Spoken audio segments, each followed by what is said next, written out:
BFM Business, Intégral Placement, idée de placement. Le gouvernement s'apprête à présenter une réforme des retraites à haut risque. On va en parler avec Bruno Lérit, responsable national entreprise et partenariat à l'UFF. Il vient de nous rejoindre. Bonjour Bruno. Bonjour Guillaume. Bienvenue sur notre plateau BFM Business. Quels sont aujourd'hui les enjeux de cette réforme des retraites pour les Français ? Eh bien, vous le savez, pour les Français, la retraite est une source de préoccupation très importante, qu'il faut classer légèrement en retrait d'une préoccupation première qui est celle du niveau de vie, leur niveau de vie. Et on va rapprocher effectivement ces deux notions, puisque aujourd'hui, un retraité sur deux estime que ses revenus sont insuffisants et décevants par rapport à ceux qui l'attendaient. Et en même temps, 35% de nos retraités nous expliquent avoir réalisé ou mis en place des solutions visant à compenser cette baisse de revenus. Oui, seulement 35% ont mis en place des dispositifs, ont actionné des leviers, des outils d'épargne, de placement pour bien essayer de compenser la baisse des revenus liés à la retraite. Seulement 35%. L'enjeu majeur, c'est donc de leur dire comment faire. On sent ce vent de réforme en plus autour des retraites. Vous en parliez, il va y avoir des annonces de Jean-Paul Delevoye dans quelques jours, ce sera jeudi. Puis la réforme des régimes complémentaires qui est déjà, elle, entrée en vigueur en janvier dernier. Qu'est-ce qu'il faut retenir de cette réforme des régimes complémentaires de retraite ? Alors plusieurs points, effectivement. Cette fusion de nos régimes ARCO et AGIRC inspire le gouvernement. Alors il y a plusieurs points à identifier. Le premier, c'est qu'effectivement nos cotisations sur les revenus concernant les régimes complémentaires sont passées de 125 à 127%. En clair, 27% des cotisations sont consacrées au fonctionnement du système et au renflouement des caisses complémentaires. complémentaires sur les déficits des années précédentes. Donc ça, c'est le premier point. Deuxième point, qui va retenir peut-être davantage encore notre attention, c'est l'instauration d'un malus au moment du départ à la retraite à taux plein. Malus de 10%. Un malus de 10% pendant 3 ans. Vous partez à la retraite à 62, 63, 64 ans. Vous avez validé tous vos trimestres, vous avez l'âge requis pour partir. Vous partirez avec une retraite minorée pendant 3 ans de 10% sur les régimes complémentaires. Ce malus dont vous nous parlez et qui donc est déjà en œuvre sur les régimes complémentaires, absolument. Ça y est, c'est un moyen de reporter l'âge de départ. Alors vous pouvez y échapper en effet en travaillant une année supplémentaire. Si vous travaillez une année supplémentaire, vous partirez en décalé, mais sans effectivement ce malus. Bon, donc possibilité de report. On parle là bien des retraites complémentaires. Ça implique quand même tout ce que vous nous dites de travailler 1 à 4 ans de plus. C'est une incitation forte. En effet, mais vous noterez que c'est un choix élégant puisque vous avez la possibilité de partir ou de prolonger votre activité. Ce qui se rapproche sensiblement de l'esprit de la réforme des retraites qui est en cours, avec Monsieur Delevoye, vous le citiez à l'instant, où il est question d'un âge pivot à environ 64 ans. Oui. Et puis il y a un troisième point effectivement à prendre en compte, c'est peut-être le côté bonne nouvelle, c'est que à côté du malus, il y a aussi une notion de bonus, c'est-à-dire si vous travaillez 2 ans, 3 ans, 4 ans et donc davantage, effectivement vous allez trouver cette incitation que vous évoquiez.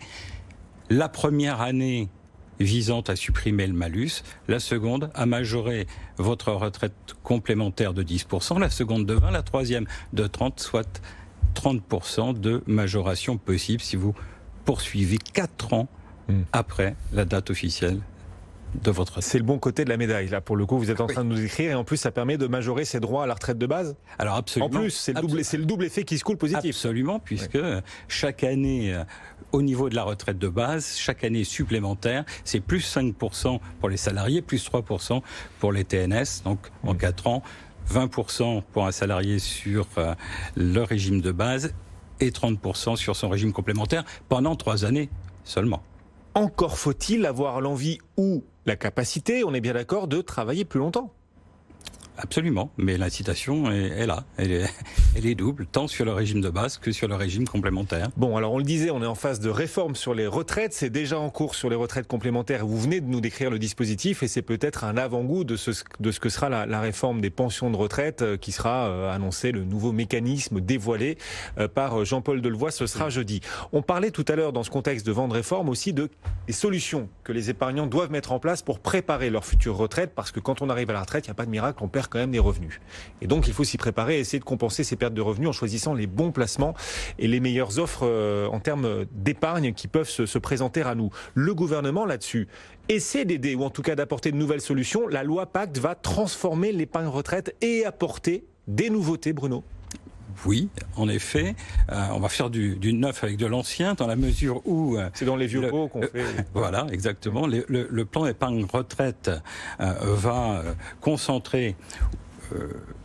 toutes les solutions qui existaient par le passé, qu'elles soient individuelles et collectives, en essayant d'harmoniser l'ensemble des modalités de fonctionnement et entre autres, bien sûr, la fiscalité, qu'il s'agisse de l'entrée ou de la sortie, et concernant l'entrée en fonction de l'origine de celle-ci. C'est-à-dire, pour être super concret et comprendre l'intérêt, faire comprendre l'intérêt à tous ceux qui nous écoutent et qui nous regardent de cette réforme des retraites, mais sous l'angle des placements, la loi Pacte, les nouveaux produits d'épargne retraite, c'est qu'on va pouvoir bénéficier à la fois d'avantages fiscaux à l'entrée dans ces produits et à la sortie, sans forcément sortir en rente.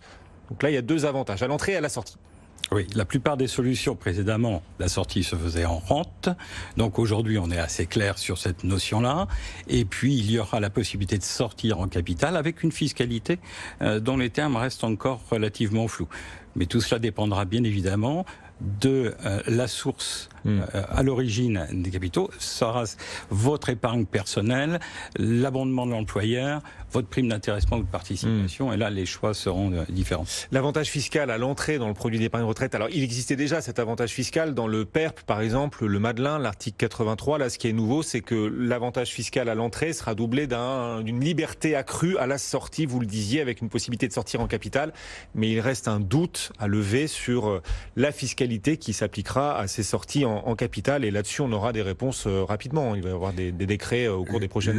Logiquement oui, les ordonnances devraient pouvoir être publiées d'ici la fin du mois de juillet. Alors du coup, vous savez qu'on est dans une émission pratique, émission de conseil intégral placement, l'émission service de BFM Business. Est-ce qu'il faut verser sur son PERP, son bon vieux plan d'épargne retraite populaire, ou est-ce qu'il faut plutôt attendre l'arrivée du nouveau plan d'épargne retraite individuel pour préparer sa retraite? Alors précisément, déjà, il va falloir s'entourer d'un conseil en fonction de sa situation. Pourquoi? Parce que si les ordonnances, effectivement, sont publiées sur le mois de juillet, on peut espérer que la plupart des acteurs du marché présenteront un produit pair aux environs du mois d'octobre. Donc si ce pair existe, il vous suffira de verser, effectivement, dans les limites que vous connaissez, 10% de votre montant brut professionnel, et le montant de votre épargne sera déductible. Donc ça, ce sera jouable à partir d'octobre, pas encore partout, tout le monde va commencer. On peut l'imaginer. Maintenant, imaginons que ce pair chez votre partenaire habituel en matière de gestion de patrimoine ne soit pas disponible, vous allez verser dans le PERP existant, et là, attention, il va falloir moyenner l'année 2018 et l'année 2019, c'était la règle établie, pour définir le montant de la somme à verser et donc déductible au titre de 2019. Puis il y a une troisième possibilité, on va dire une troisième école, qui consisterait à dire on peut aussi attendre 2020, et en 2020, on peut envisager, à condition que toutes les règles restent égales à celles qu'elles sont aujourd'hui, on pourrait envisager de cumuler les 3 années antérieures sur la base des 10% en question, et donc réaliser son épargne globale. Faire basculer son PERP sur un nouveau plan d'épargne retraite à partir de 2020, c'est ça? Absolument. Et bénéficier des avantages supplémentaires qu'offrira le plan d'épargne retraite, notamment en termes de sortie possible en capital, davantage que dans le PERP. Enfin, on peut aussi dans le PERP à hauteur de 20%, mais on pourra davantage dans le nouveau plan d'épargne retraite. Attention néanmoins, sur l'option 2020, les règles doivent rester constantes, ce qui constitue une forme d'incertitude tout de même. Ah ben, on est en France, bien sûr, tout peut encore évoluer et changer, il y a toujours des surprises. Merci beaucoup Bruno pour ces quelques jalons pour préparer votre retraite, où on en est de la réforme, à la fois de l'épargne retraite avec la loi Pacte, et on attend les décrets d'ici fin juillet particulier sur la fiscalité de sortie du plan d'épargne retraite. Et puis l'évolution aussi de la réforme des retraites et des pensions, du montant des pensions et du mécanisme que Jean-Paul Delevoye va présenter jeudi dans 2 jours. Donc, et on va d'ailleurs beaucoup en parler aussi sur BFM Business. Merci beaucoup Bruno Lérite, l'UFF à nos côtés ce matin sur BFM. Avant de parler immobilier.